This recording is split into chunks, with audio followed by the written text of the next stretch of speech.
एक बार की बात है, गौतम बुद्ध की सभा चल रही थी। गौतम बुद्ध के सारे शिष्य बुद्ध के प्रवचनों को बहुत ही ध्यान पूर्वक सुन रहे थे। तभी गौतम बुद्ध का एक शिष्य कहने लगता है कि हे बुद्ध, आप मेरे 2 प्रश्नों के उत्तर दीजिए। तब गौतम बुद्ध कहते हैं कि पूछो, तुम्हारे क्या प्रश्न हैं। तब वह शिष्य कहता है कि मैं अपने प्रश्न जब ही पूछूंगा जब तुम मुझे यह वचन दे दोगे कि तुम मेरे प्रश्नों के उत्तर बहुत ही सरल भाषा में दोगे। वे उत्तर इतने जटिल नहीं होने चाहिए कि वह हमारी समझ में ही न आए। दरअसल उस शिष्य ने ऐसा इसलिए कहा था क्योंकि गौतम बुद्ध के उत्तर बहुत ही जटिल हुआ करते थे। उन्हें समझ पाना कोई सरल कार्य नहीं होता था। तब गौतम बुद्ध कहते हैं कि पूछो, मैं तुम्हारे प्रश्नों के उत्तर सरलता से ही दूंगा। तब वह शिष्य कहता है कि हे बुद्ध, मैं दरअसल यह जानना चाहता हूँ कि आखिर कर्म क्या है और कर्म का फल क्या है। तब गौतम बुद्ध थोड़े से मुस्कुराते हैं और अपने शिष्य से कहने लगते हैं कि मैं तुम्हारे प्रश्नों के उत्तर देने के लिए तुम्हें एक कहानी सुनाता हूँ।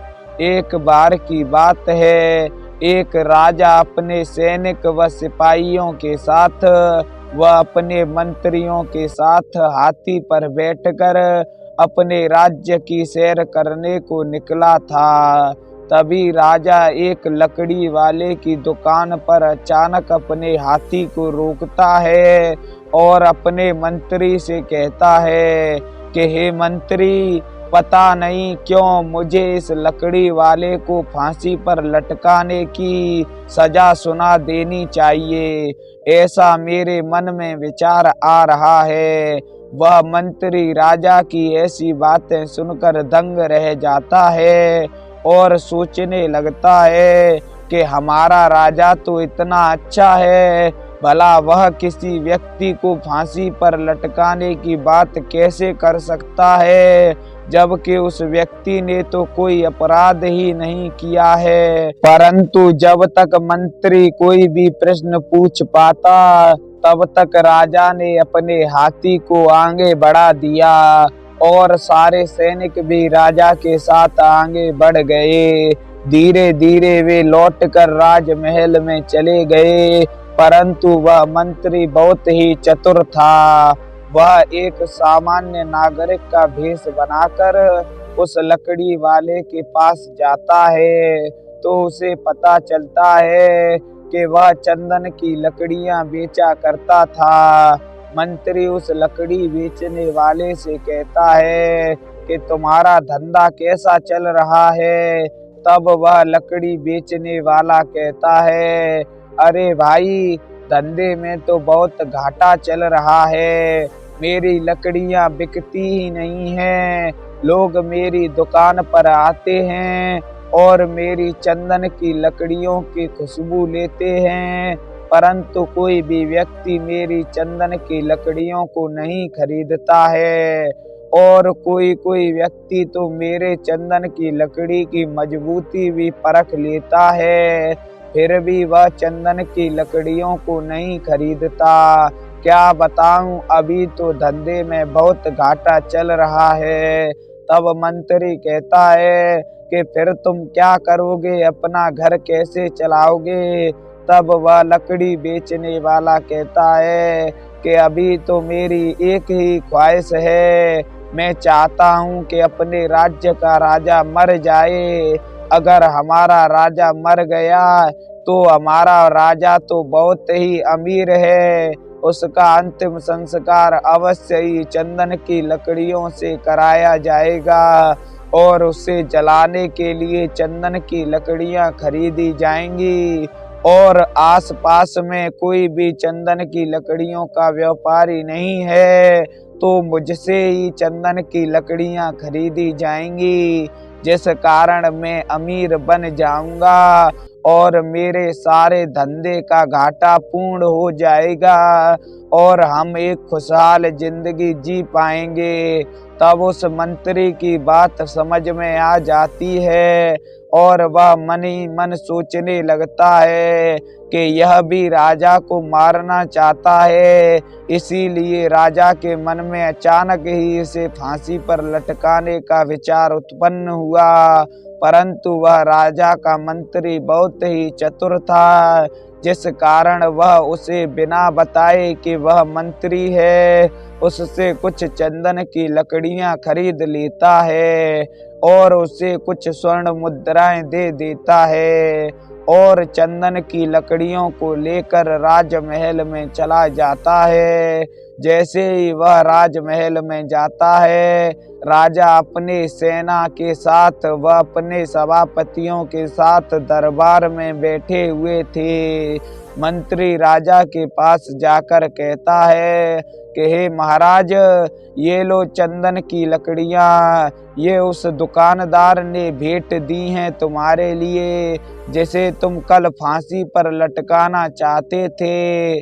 तब राजा अपने किए पर बहुत ही पश्चाताप महसूस करता है और मन ही मन सोचने लगता है कि वह व्यक्ति कितना अच्छा है, उसने मुझे चंदन की लकड़ियां भेंट की हैं और मैं तो उसे बेकार में ही मारने की सजा सुनाने के लिए तैयार था।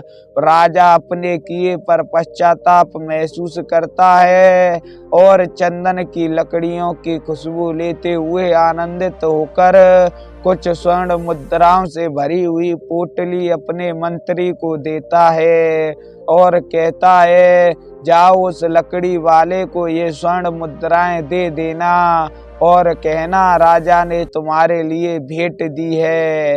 मंत्री स्वर्ण मुद्राओं की थैली को लेकर उस लकड़ी वाले के पास चला जाता है।